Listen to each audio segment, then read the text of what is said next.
Corona का डर तो खत्म हो रहा है, लेकिन कोरोना की वजह से व्यापार पर जो असर पड़ा है उसका असर अब भी बाकी है। ये शहर दुनिया तक अपनी खुशबू पहुंचाता है। शहर का नाम है कन्नौज। कन्नौज का इत्र दुनिया भर को भाता है, लेकिन फिलहाल वहां काम बहुत हद तक ठप पड़ा है। जिस इत्र को दुनिया पसंद करती है वो शहर क्यों संघर्ष करता है।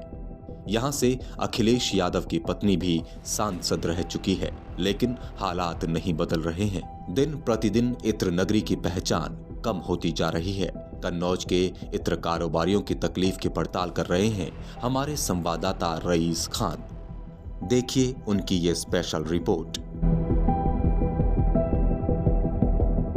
एक तरफ है दुनिया के नकली परफ्यूम, तो दूसरी तरफ है दुनिया की सबसे बेशकीमती इत्र। लेकिन मार्केटिंग के दौर में नकली वाला पसंद आता है, क्योंकि हमारी सरकारें कन्नौज की कीमत नहीं समझ पाई। उत्तर प्रदेश के कन्नौज में इत्र का सबसे बड़ा कारोबार होता है। कन्नौज इत्र नगरी के नाम से जाना जाता है। हुआ है कि जो बाहरी हमारा कंज्यूमर आता था, जो यहाँ से इत्र माने लेके जाता था और अपना माने जीवन यापन करता था, वो कतई भी कोई भी आदमी आ नहीं रहा है कि उसको भय है। तरह तरह का अभी नया कोरोना का वायरस आ गया, इस चक्कर में इत्र उद्योग कतई ही ठंडा पड़ा हुआ है।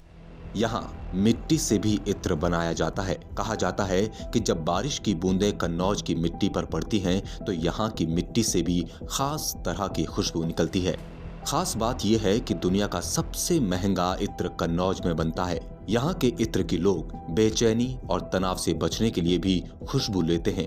अखिलेश यादव हों या फिर डिम्पल यादव, दोनों को यहाँ का इत्र बहुत भाता है।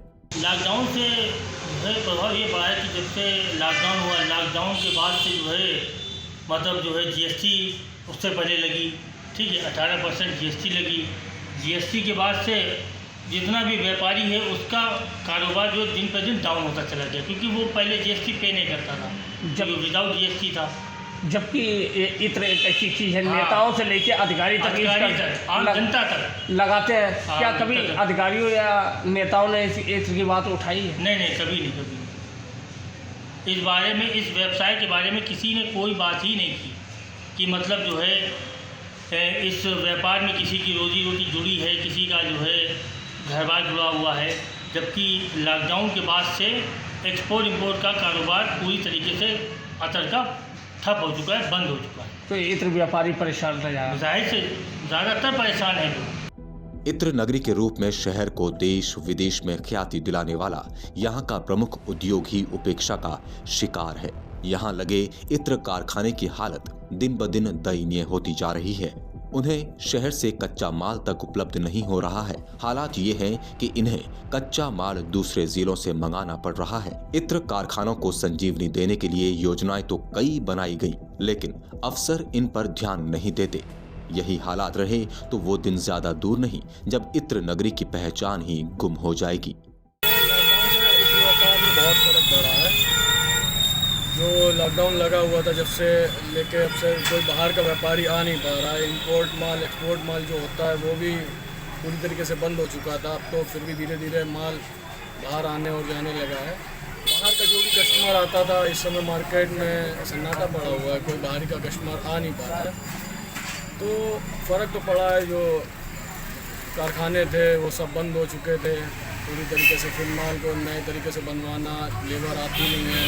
कोरोना के चक्कर में सोशल डिस्टेंसिंग का पूरी तरीके से पालन हो तो रहा है, लेकिन उस हिसाब से नहीं हो पा रहा है जिस हिसाब से मार्केट चलती थी। उस हिसाब से कोई मार्केट में रनिंग का कोई सीन है नहीं। बेला, चमेली, गुलाब, जेट्रोफा, खस, स्टेविया, एलोवेरा, पचौली और गुरीच जैसी फसलों को बढ़ावा देने के लिए मनरेगा के तहत जीवन ज्योति और जीवन शक्ति जैसी स्कीमें चल रही हैं। कोई भी व्यक्ति इनकी खेती कर सकता है, लेकिन इसका फायदा कन्नौज के कारोबारियों को नहीं मिल रहा है। देश ही नहीं दुनिया में अपनी खुशबू बिखेरता है।